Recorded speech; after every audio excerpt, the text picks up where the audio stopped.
perfecto. Bueno, muchísimas gracias. Gracias, Santiago. Muchísimas gracias. Gracias. Bueno, vamos a esperar que se sume más gente. Buenas tardes a todos y a todas. Muchas gracias por estar participando de este espacio de charla. Gracias. Muchas gracias. Ahí está mi jefa. Buenas tardes, chicos. Buenas tardes.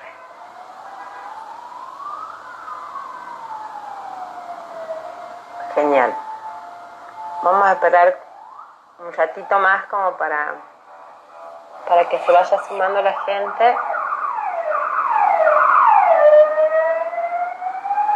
Unos minutitos más, nada más. ¿Cómo les va? Buenas tardes. Aquí está el delegado del INADI. ¿Cómo te va? ¿Cómo andan? Bueno.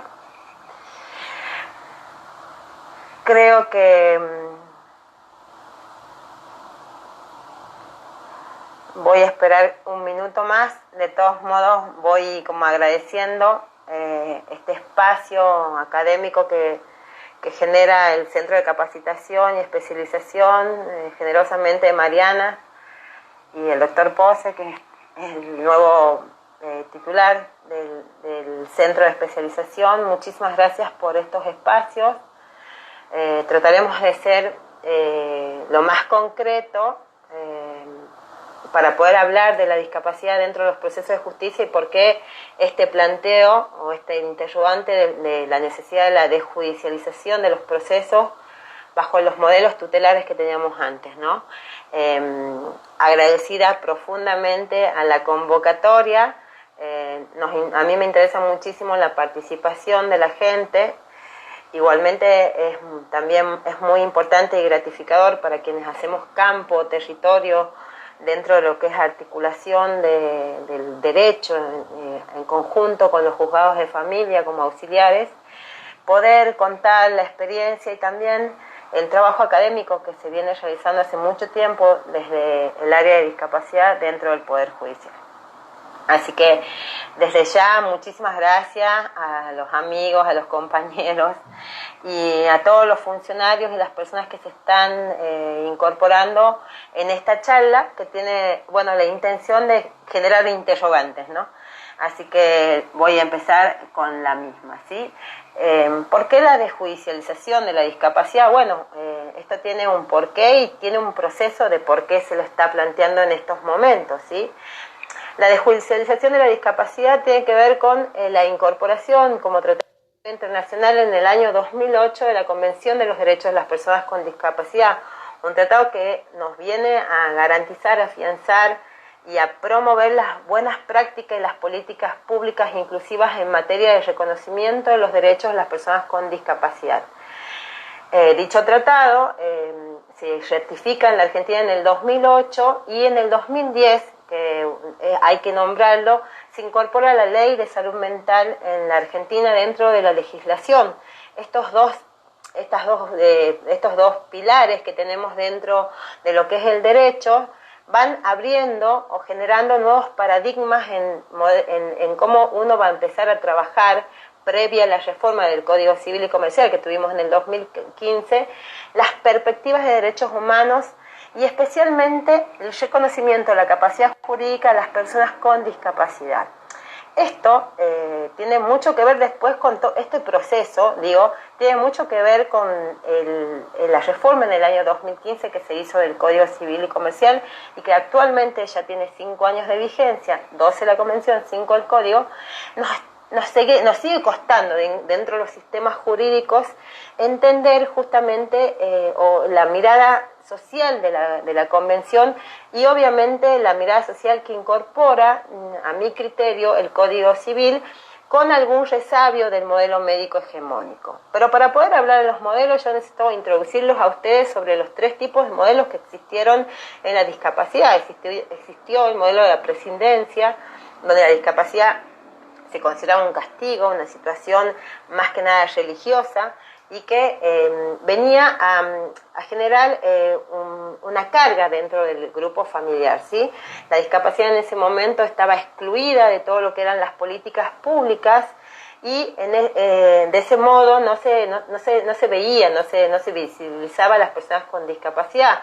El modelo de la presidencia tiene mucho que ver con la ausencia de políticas públicas, el reconocimiento de derechos, es algo que no estaba incorporado o no estaba visibilizado. Históricamente ese fue un modelo que generó un antecedente y una mirada muy negativa a la discapacidad que, digo, a veces por ahí está como resabio dentro de nuestros códigos de fondo y de forma, ¿no? Especialmente los de forma. Los de fondo van cambiando, salvo excepcionalmente el Código Penal, que sigue hablando de la mujer idiota, pero que en la práctica jurídica, en la buena práctica, empezamos a generar nuevas miradas. El modelo de la presidencia fue después destellado por el modelo médico hegemónico asistencialista, que es el modelo que instalaba el diagnóstico, estableciendo que la discapacidad era una enfermedad, no una condición. Y bajo ese modelo se generaron muchos institutos que hoy ya no rigen dentro del sistema de justicia, pero que sí existieron durante mucho tiempo conviviendo con la Convención de los Derechos de las Personas con Discapacidad y con la Ley de Salud Mental, que era la tutela y la curatela. Justamente esos modelos sustitutivos de voluntad son los que contradecían un poco el Tratado Internacional que Argentina había ratificado en el 2008, donde se reconocía la capacidad jurídica de las personas con discapacidad. ¿Por qué digo esto? Porque en la legislación a nivel latinoamericano hemos ido reformando nuestros códigos, pero esto tuvo todo un proceso de entendimiento dentro de las estructuras de las políticas públicas del Estado y especialmente con respecto a quienes trabajan dentro de los ámbitos sellados como son los ámbitos de justicia. En el 2011 hay que reconocer que el Ministerio de Justicia y Derechos Humanos de la Nación creó el Programa Nacional de Acceso a la Justicia a Personas con Discapacidad, ADAJUS, actualmente vigente el mismo programa, y que este programa está pensado para asistir y asesorar a personas con discapacidad en los procesos de justicia. Un programa que, si bien reafianza la convención, empezó a trabajar en el 2011 y hago este hincapié porque no había código civil reformado, no había una terminología donde nos podíamos ajustar y muchas veces los jueces o los operadores de justicia básicamente se ajustaban a lo que decía el código de fondo, ¿sí? Y el código de fondo era hasta contradictorio con la norma internacional, la coexistencia de ambos era muy complejo y de ahí uno toma muchas sentencias que en ese momento salieron, como la de Mar del Plata de la doctora Iglesias, como también las de María Silvia Villaverde, quien es una jueza de San Isidro, ya no está, María Silvia está jubilada, pero que fue una de las primeras juezas que empezó a cuestionar con la Ley de Salud Mental ciertos institutos como eran la tutela y curatela, o sea, los modelos sustitutivos de la voluntad. Es muy importante que podamos dar esta antesala, de la reforma del Código Civil y Comercial y poder hablar de la desjudicialización de la discapacidad, porque esto es un previo al entendimiento del Tratado Internacional y al entendimiento de la capacidad jurídica y la naturaleza jurídica de la capacidad como parte de los derechos humanos. ¿Por qué es importante? Porque ya en el 2008 lo sabíamos quienes trabajamos la temática de discapacidad. No obstante, a pesar de que estar creado el programa de ADAJUS, en el 2012 se realizó unas jornadas con el Ministerio Público de la Defensa y se generó una cartilla, que es una cartilla a la cual nuestra Corte Suprema de Justicia está adherida y por la cual yo di y sigo brindando talleres de trato adecuado a personas con discapacidad en procesos judiciales, en donde, se establecieron los estándares internacionales, obligación del Estado que se debía aplicar previa a la reforma, insisto, del Código Civil y Comercial. Pero en el 2015 nosotros tuvimos esta reforma que viene a generar un antecedente y a reformar los institutos del reconocimiento de la capacidad jurídica de las personas con discapacidad. Ya dejamos por afuera lo que es la interdicción y reconocemos la personalidad jurídica y la capacidad jurídica como conceptos que están estrechamente vinculados hacia la persona con discapacidad. Hoy la persona con discapacidad es un sujeto de derecho dentro de los procesos judiciales y el modelo sustitutivo de voluntades se cambia, o sea, cambia el paradigma, viene de la mano del año 2008, esta reforma del 2015, garantizando dentro de ese cambio de paradigma que quien acceda a un proceso de justicia deba estar informado, el proceso debe estar ajustado a las necesidades de esa persona con discapacidad y son titulares de derechos y obligaciones, tienen capacidad legal y la capacidad del ejercicio de las mismas, ¿no? Antes separados por la doctrina vieja. ¿Qué es lo que establece principalmente la Convención y que a posterior de la reforma en el año 2016, la observación número 8 de la ONU pone en alerta? Que a pesar de las reformas que tienen que ser bajo los estándares del derecho internacional y bajo el modelo social de la discapacidad, y en esto voy a ser como muy repetitiva porque en realidad lo que nosotros tenemos que tomar como eje es el modelo social de la discapacidad, o sea, la voluntad y la preferencia de ese sujeto de derecho que se va a someter o no a un proceso de justicia. En esta discusión la podemos tener directamente en todos nosotros más adelante, pero se somete esa persona o no adentro a un proceso de justicia en lo que se llaman juicios de capacidad en la provincia de Tucumán. Acá hay gente que no es de la provincia que estaría participando en este vivo, pero que en Cava y en Ciudad de Buenos Aires se llaman juicios de determinación de la capacidad. Más allá de la denominación, esto garantiza, obviamente, la preferencia, la voluntad y la autonomía que tienen las personas con discapacidad dentro de estos procesos.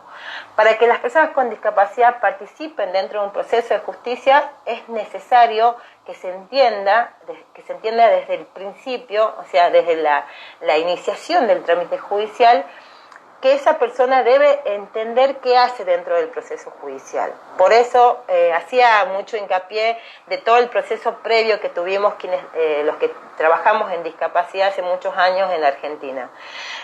Haber tenido la cartilla o los talleres que lo sigue teniendo el Poder Judicial de trato adecuado a personas con discapacidad en los procesos judiciales nos obligan a mirar la Convención y expresamente el artículo 2 y el 13. El 2 nos da, en general, la Convención no da conceptos, pero sí nos determina qué es un ajuste razonable, que se debe realizar el ajuste en el proceso de comunicación a la persona con discapacidad al momento, insisto, de que nosotros como Boca de Justicia tengamos que darle la información sobre algún proceso judicial en la que forman parte, ya sea un proceso civil o un proceso penal. No quiero adentrarme en los distintos procesos, voy a hablar directamente de los civiles porque los penales son un punto aparte y son más complejos y amerita otra charla. Pero en los procesos civiles, explicarle qué hace dentro del proceso, si es actor, si es demandado, por qué participa, que esa persona tenga un abogado de confianza y en su defecto ese acompañamiento tiene que ser con el defensor, que aparte de ese defensor que haya un contacto con la persona con discapacidad en donde se genera una situación de confianza, ¿no? Nosotros decimos que los abogados tienen que entender que el modelo sustitutivo de las voluntades y los operadores de justicia por el artículo 13 tienen que hacer un ajuste de procedimiento. Esto no es un capricho, el ajuste razonable que establece el artículo 2, la convención, la comunicación en cualquier tipo de formato, TICs, que quieran, y el respeto de la lengua de señas en la comunidad sorda, son situaciones que ya no se la discuten dentro de los procesos de justicia, sino que hay que ir acompañando justamente dentro del proceso de justicia esa información, que es una información importantísima, porque si yo estoy generando un acto jurídico donde voy a cambiar mi estatus o va a haber una situación de un cambio dentro de mi vida, y eso quiero también explicarlo más adelante, esa restricción es una injerencia a mi vida privada, ¿no? A mi vida personal. Entonces, así como el Tribunal Europeo establece que la injerencia del Estado tiene que ser muy cautelosa porque se está tocando justamente dentro de la restricción derechos humanos que no pueden dentro de una sentencia, por ejemplo, tocar o restringir derechos personalísimos, como es el derecho al voto, el derecho a la parentalidad, el derecho a la paternidad, a la maternidad, a la coparentalidad en líneas generales. Entonces, justamente eso es lo que nosotros venimos a plantear dentro de este espacio. El modelo sustitutivo de voluntad es reemplazado por por el sistema del modelo social de la voluntad, autonomía y preferencias que tenga la persona con discapacidad y que elija justamente estar dentro del proceso donde se lo informa en forma adecuada, ¿sí? Este concepto nuevo en relación a la capacidad jurídica de las personas con discapacidad nos viene a interpelar a quienes trabajamos dentro de las estructuras judiciales a entender que las personas con discapacidad son titulares de derecho y no meros beneficiarios de protección, rehabilitación o asistencia social. Nos alejamos del modelo médico hegemónico social y justamente es eso lo que venimos a discutir dentro de esta charla, ¿no?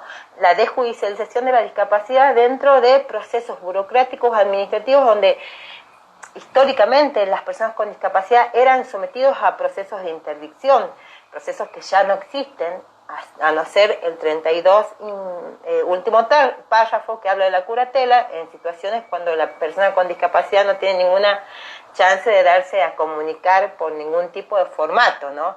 Y esto también genera ciertas discusiones porque en realidad la convención obliga al Estado argentino, a no tener ningún tipo de medidas de interdicción. Sin embargo, subsiste esta medida y que es en relación a situaciones de excepción, ¿sí? Esta situación de nuestro código se vio subsanada en la reforma del Código colombiano, porque Argentina fue una visionaria en poder reformar el código en el 2015, pero tenemos reformas en Perú y en Colombia, y Colombia, quiero decir, no solamente porque yo leí la reforma, sino porque mucha gente que participa en las webinars de discapacidad la comentan, se acerca más al modelo de la Convención de los Derechos de las Personas con Discapacidad que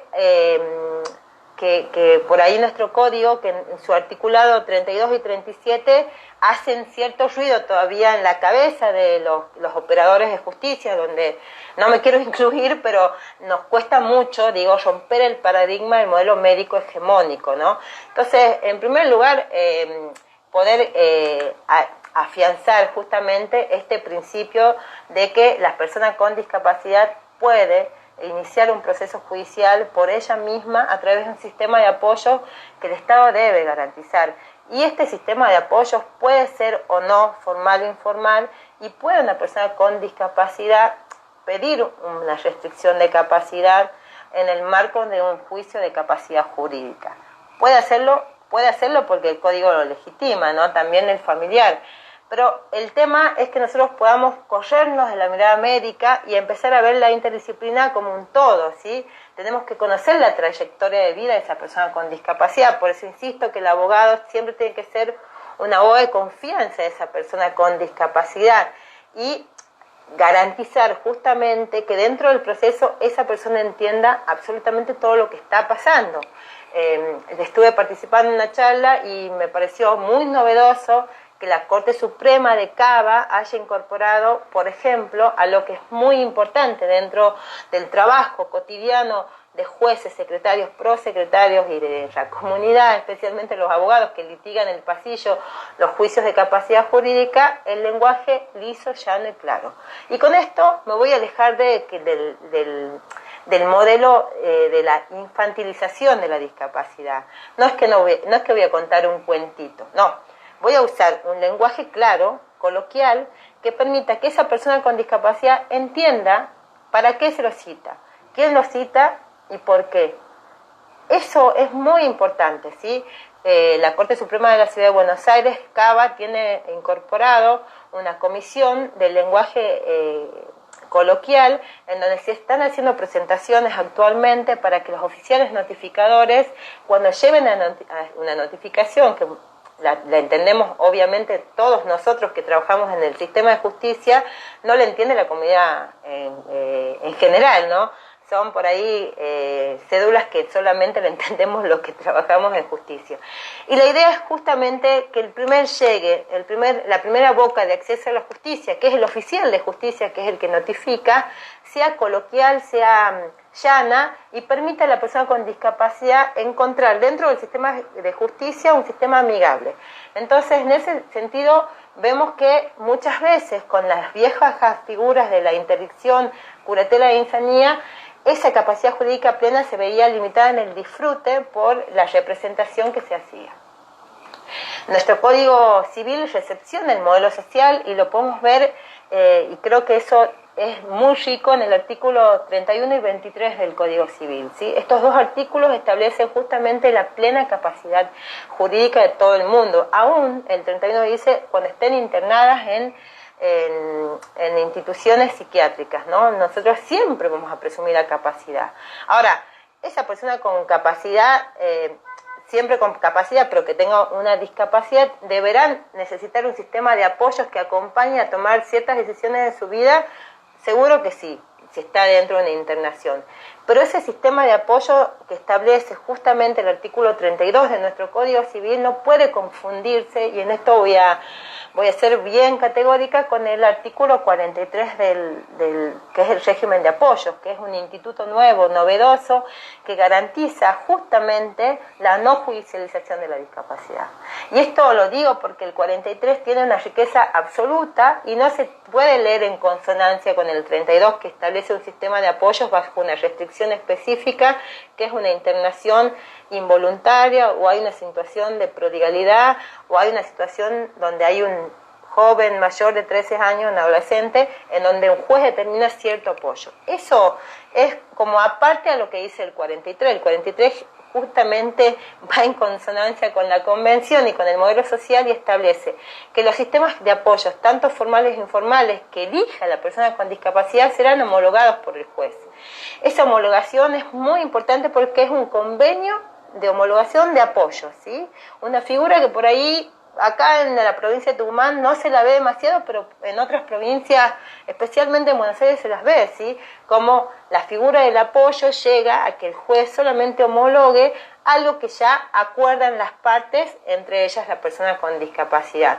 No siempre, insisto, con el tema de apoyo se debe restringir la capacidad. Esto es un tema que sí puede generar un debate, y lo podemos hacer, pero que está previsto dentro de nuestro código, ¿sí? La norma es la capacidad, esta es la norma rectora, y se incorpora este modelo social bajo el paradigma de los derechos humanos. Fíjense que la naturaleza jurídica de la capacidad de las personas con discapacidad cambia, muta, a ser justamente esencial como parte de los derechos humanos el ejercicio pleno de dicha capacidad.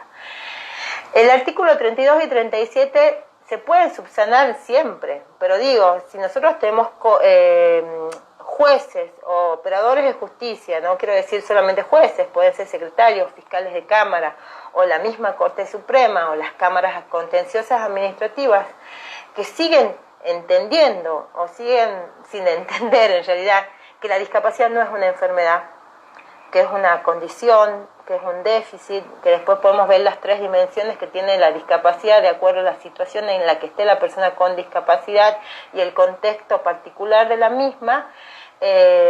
Debemos decir que si bien el 32 y el 37 siguen un modelo de interdicción, porque se subsana con el sistema del curador, y el 37 establece el diagnóstico pronóstico de la persona con discapacidad, creemos que acá hay que hacer como una interpretación integral del artículo 1 y 2 del Código Civil y justamente del 12 de la Convención. Fíjense que el 12 de la Convención de los Derechos de las Personas con Discapacidad nos da vuelta a la pregunta, ¿no? Ya nos preguntamos qué facultades tiene la persona. Esta pregunta ya es retrógrada dentro del marco, insisto, de los derechos humanos y de la capacidad jurídica de las personas con discapacidad, sino que la pregunta sería qué tipos de apoyos necesita, no que si tiene facultad de, ¿me entienden? Entonces esta pregunta, este recambio de chip que estamos planteando, tiene que ver justamente con poder hablar del sistema de apoyo, ¿sí? qué apoyos necesita esta persona con discapacidad para la iniciación de un juicio de capacidad. Esto es como, me parece muy importante destacarlo, ¿sí?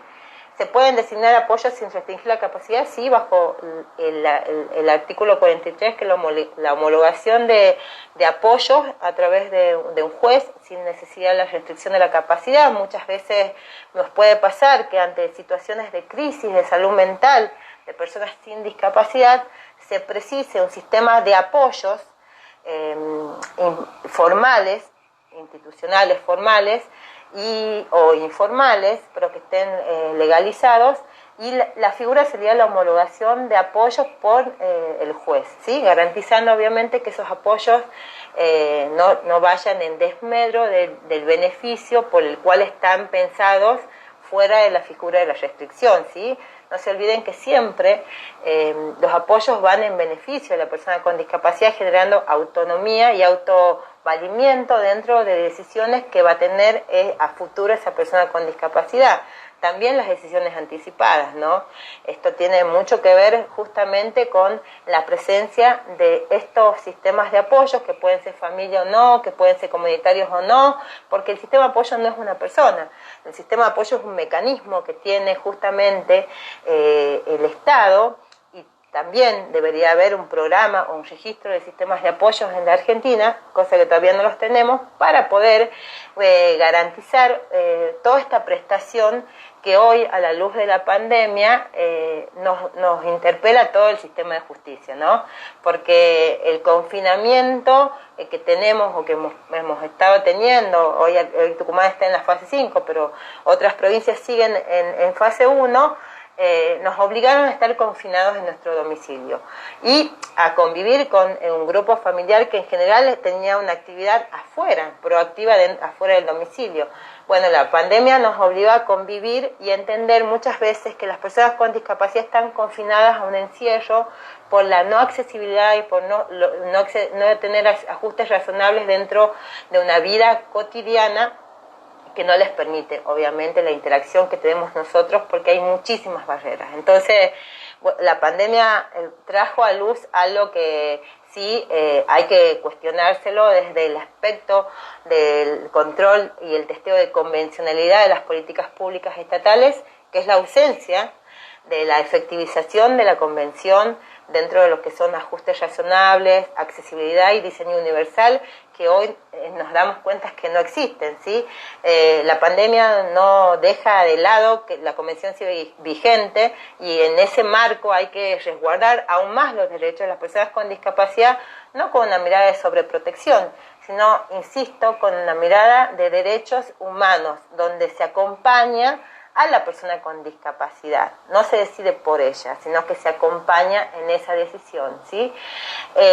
Así como decía, el artículo 31 es la madre el 31 del 23, son los dos ejes rectores que garantizan el derecho de la capacidad jurídica de las personas con discapacidad.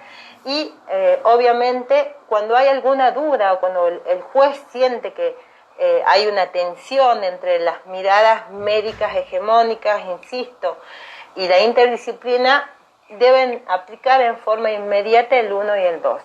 Otra cosa muy importante que me parece muy bueno poder explicarlo es que la convención se ajusta al procedimiento.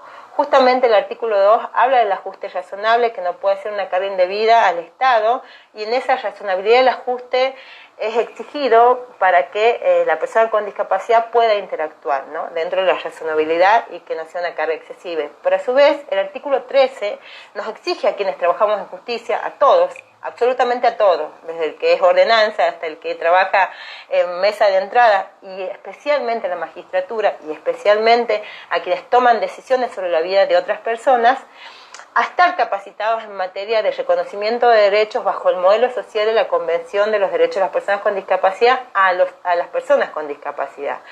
Entonces, nos parece muy importante que ustedes entiendan que el ajuste y el ajuste de procedimiento no son institutos separados, sino que van de la mano para garantizar, obviamente, el derecho de esa persona con discapacidad en un proceso. ¿Por qué lo decimos?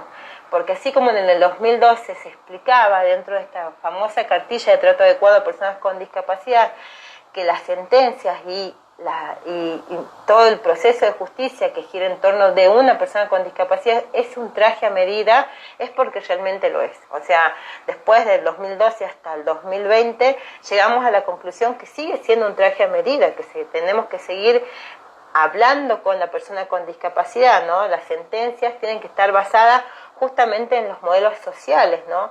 No podemos seguir pensando en sistemas burocráticos como por ejemplo la judicialización de las pensiones no contributivas, las pensiones derivadas. ¿Por qué digo esto? Porque es una mala práctica y porque hoy la Agencia Nacional de Discapacidad sacó una resolución que es la 93/20, que establece justamente que no se tiene que judicializar las pensiones no contributivas porque en realidad las personas titulares las mismas pueden hacer ejercicio plena en ese derecho social, económico y cultural que tiene esa persona con discapacidad, que es el beneficio social de la discapacidad. Imagínense que tengamos que judicializar cada IFE que está saliendo ahora. Sería una locura, el sistema no daría abasto. Entonces, digo, como cambió la mirada y el modelo sustitutivo de voluntad ya no existe, existe el modelo social de la discapacidad, donde se respeta la autonomía de la persona con discapacidad en ejercicio pleno de sus derechos, a través de un apoyo o no, que lo va a elegir él, insisto, vamos acompañando este proceso. Sí es muy importante que se entienda que hoy la judicialización de no contributivas ya está normatizada por una resolución de la Agencia Nacional de Discapacidad. Esta resolución lo que dice es que solamente deben comunicar a la gente que liquida dentro de lo que es el ANSES, porque ya las pensiones no contributivas no dependen del Ministerio de Desarrollo Social, sino que dependen exclusivamente del ANSES y todo trámite de no contributivas se realiza dentro del espacio del ANSES, en Tucumán, la delegación Tucumán, y a través del sistema de turnos porque está todo digitalizado ahora. Pero justamente la comunicación a partir de que cumplan 18 años de edad significa que este beneficio, que era netamente asistencialista, quiero decir, ese es el origen del beneficio cuando se lo creó en el año 97, sí hace que las personas con discapacidad puedan seguir percibiéndola sin que se inicie, que esto pasaba mucho en los centros de día, que se le exigía a los papás que una vez que cumplan los 18 años inicien un juicio de restricción de la capacidad. Fíjense cómo la Agencia Nacional de Discapacidad, si bien cambia esa cuestión, ese modelo, en su articulado, si ustedes pueden acceder a la resolución, si no después se las dejo acá subida para que las personas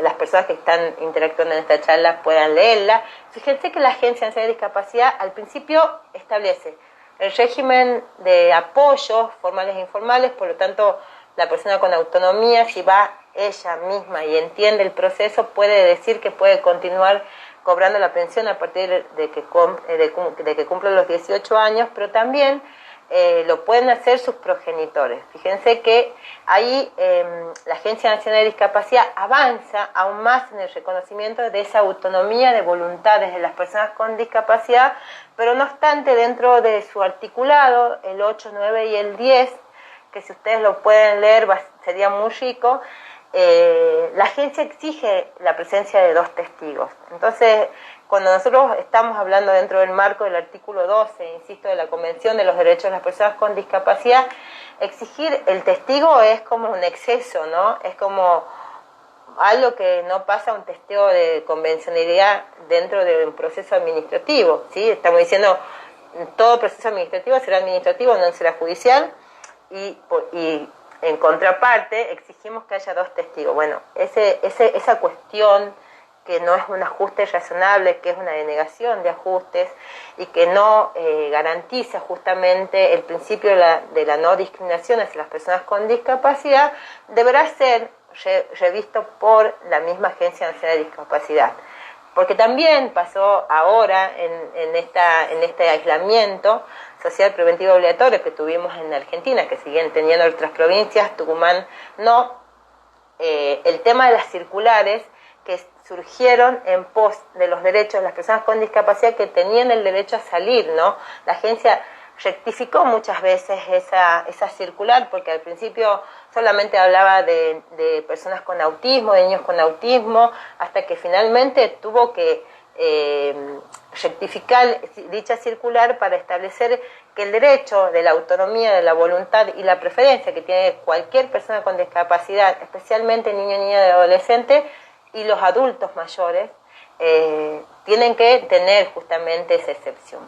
Entonces, digo, estas idas y vueltas que hay en materia legislativa hacen que, bueno, los jueces puedan estar más alertas ante estas situaciones, ¿sí?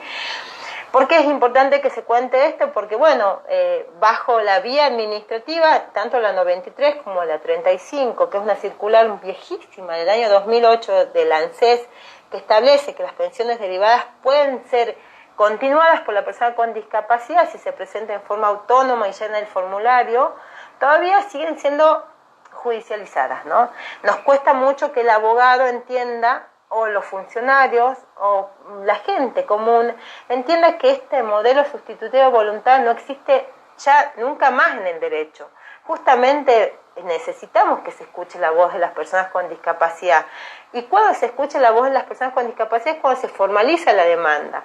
Una demanda que se inicia por un beneficio previsional, por una pensión derivada o no contributiva, por una cuestión administrativa. Y acá voy a detenerme un ratito, y seguramente se va a generar alguna pregunta acá, pero voy a detenerme un ratito en los actos de la vida de la persona con discapacidad. Luz Pagano, que fue defensora de la Ciudad de Buenos Aires, comentó una sentencia que me parece muy, muy buena, igual que Silvia Fernández, que es defensora, determinando que solamente la restricción de la capacidad siempre es en beneficio de la persona con discapacidad, pero que los derechos personalísimos no se pueden judicializar, ¿no?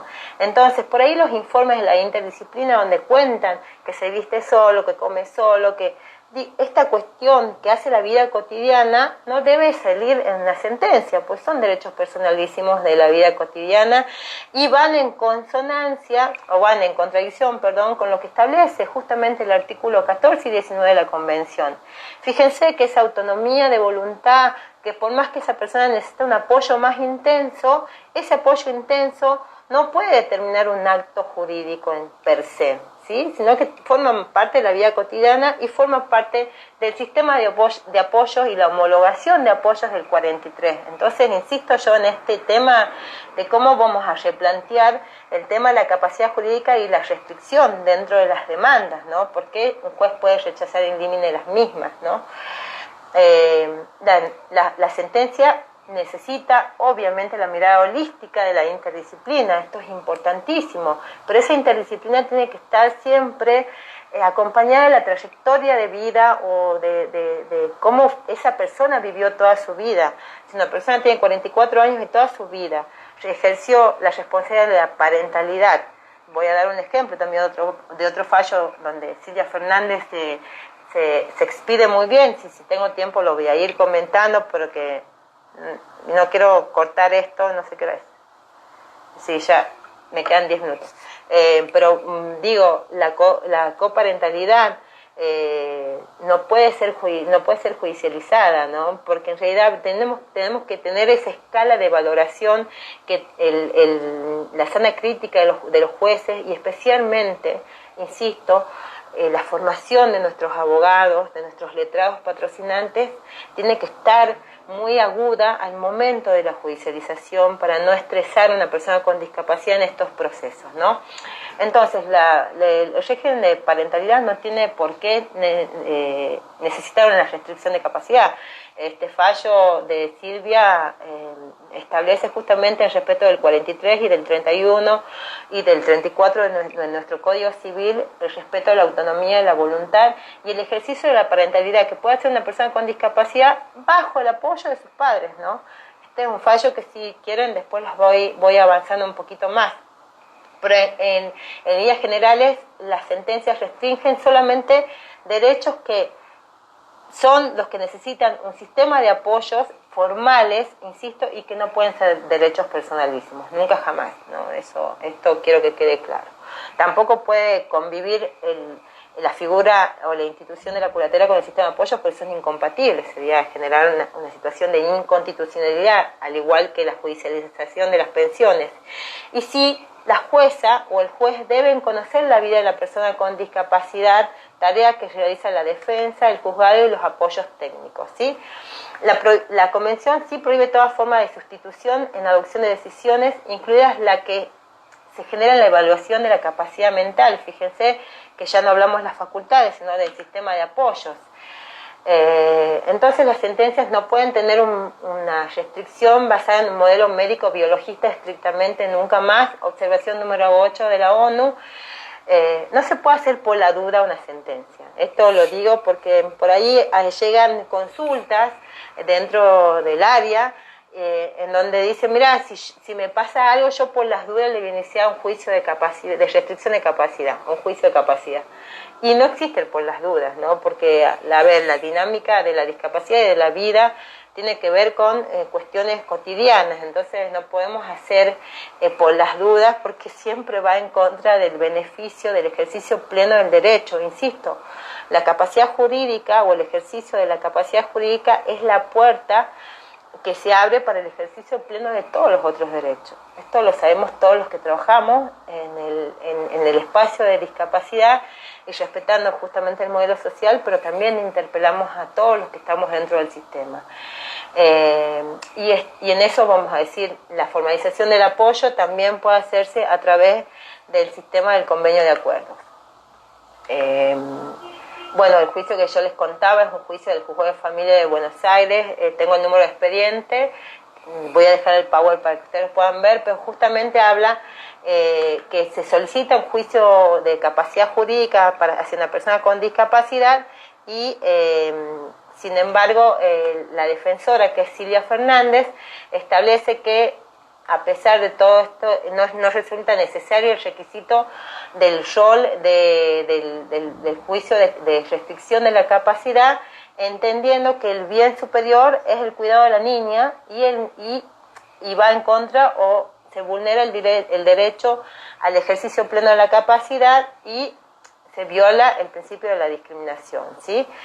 Entonces, básicamente lo que hace ella es fundamentarlo en las disposiciones de la Convención de los Derechos de las Personas con Discapacidad, en su artículo 23, en su artículo 4, que son las obligaciones del Estado a garantizar un sistema de apoyo, el 12, que es la madre de todo el Tratado Internacional, y creo que es el que nos da, obviamente, la gran reforma técnico-jurídica que tiene el Código Civil de fondo, y obviamente garantizan también, en virtud de la Convención de los Derechos del Niño, el derecho de la niña a tener una vinculación con su papá, más allá de si existe o no una discapacidad, que en este caso es una discapacidad psicosocial.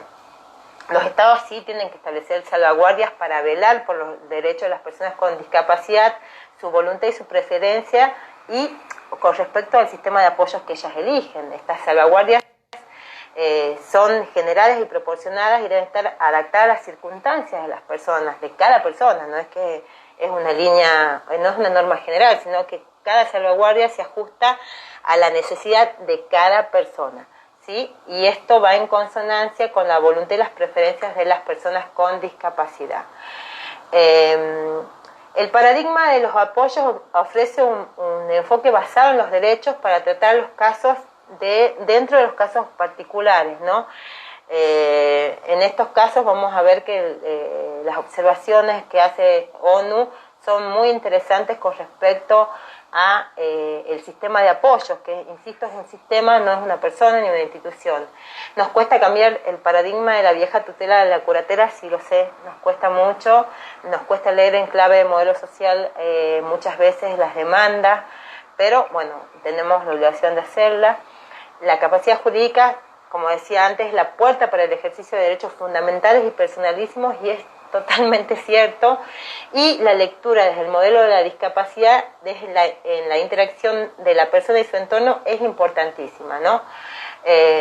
La Convención de los Derechos de las Personas con Discapacidad nos exige obviamente miradas interdisciplinarias acompañando de la mano con y acompañando a la persona con discapacidad, y cuando se hagan las restricciones serán en casos obviamente de circunstancias muy especiales. Quiero ir cerrando. Hay 3 dimensiones que necesitamos conocerla al momento del trabajo de la discapacidad, que es la condición de la persona con discapacidad, que es la deficiencia que establece la Convención, la posición de la discapacidad como déficit o vulnerabilidad en cuanto a la red de ajustes razonables, accesibilidad a mayor accesibilidad y mayor ajuste, menor apoyo, esto es una regla, y la situación de las personas con discapacidad cuando enfrentan las barreras y cómo interactúan, especialmente la pobreza, el género y la situación de las etnias o las comunidades de pueblos originarios.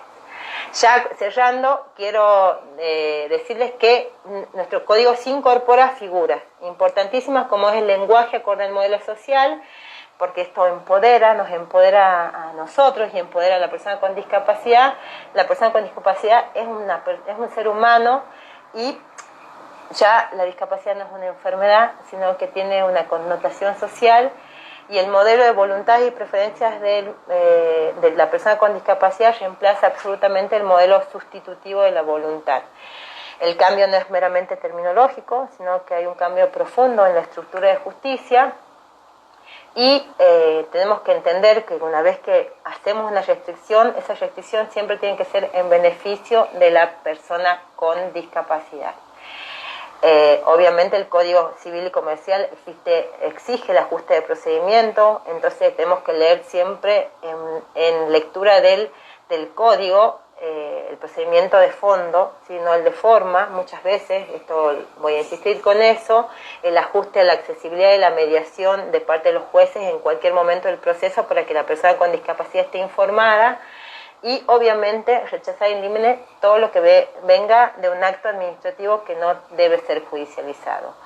Y la toma de conciencia tiene que ver con la eliminación de los prejuicios y los estereotipos que lo tenemos demasiado arraigados dentro del sistema de justicia. Este es el gran desafío.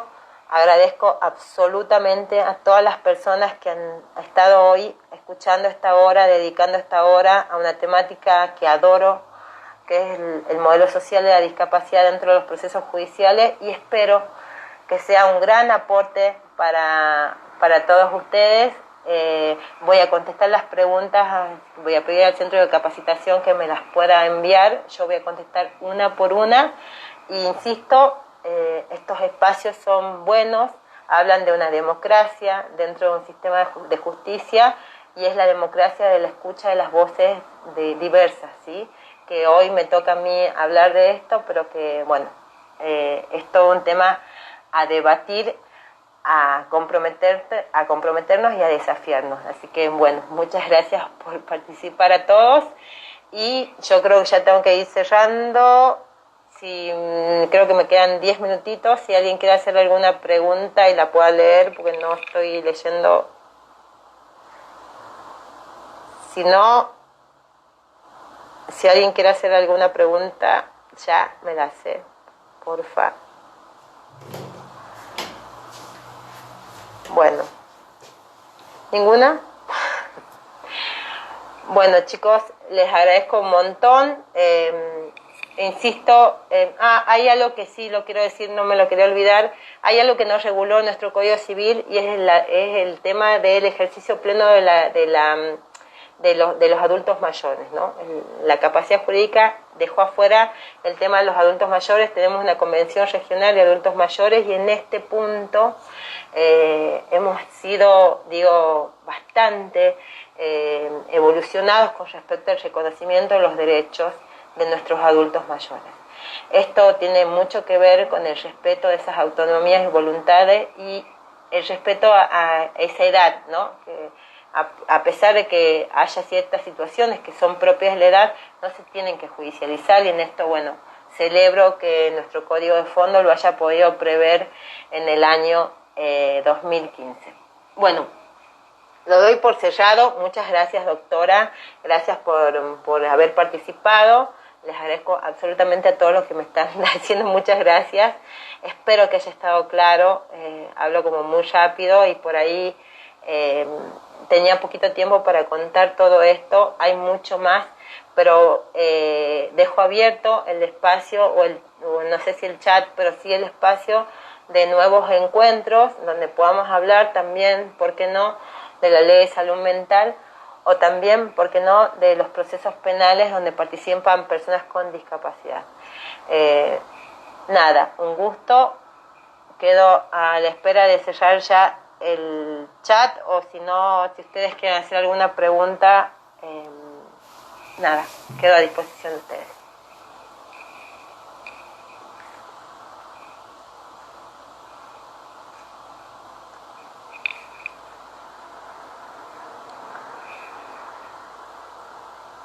Quiero ver si hay preguntas.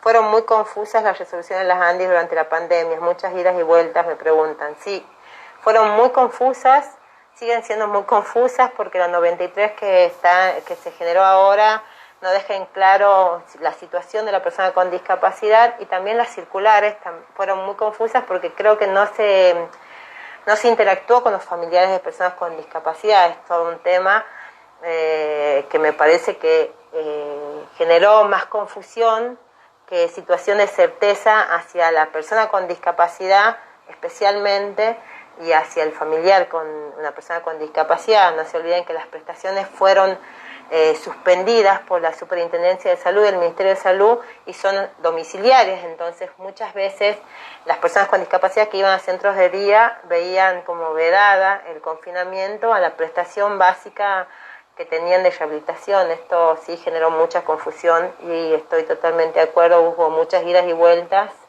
Esperemos que después de la pandemia la agencia pueda tener una aplicación más técnico-jurídica dentro de las resoluciones, especialmente técnica jurídica, y el ejercicio de la buena práctica legislativa, ¿no? También en la provincia nos está pasando eso con la 5.806. La reforma está muy lejos del paradigma del modelo social, a pesar que la hicieron ahora. Esperemos poder subsanarlo dentro del espacio de justicia en algún momento, pero la verdad que reformar normas sin seguir los estándares internacionales viola y genera una situación de sanción al Estado, especialmente en Tucumán con la 5.806. ¿Alguna otra pregunta? Estoy tratando de ver si tengo. Derecho y dictaminar en base a la realidad. Sí, en base a la realidad es fundamental que las interdisciplinas puedan darse en base a la trayectoria de vida de esa persona con discapacidad, y no tienen que ser como más dinámicas. Yo creo que se podrían trabajar con los equipos interdisciplinarios de los hospitales, y también, ¿por qué no?, de donde interactúa la persona con discapacidad, ya sea una ONG o alguna prestadora dada por la ley 24901. Bueno, no leo nada más. Muchísimas gracias. Esperemos que estos ciclos de charlas sean abiertos nuevamente. Hay mucha gente que no es del Poder Judicial, y eso me gratifica mucho, y les agradezco mucho la participación. Yo voy cerrando. Muchas gracias.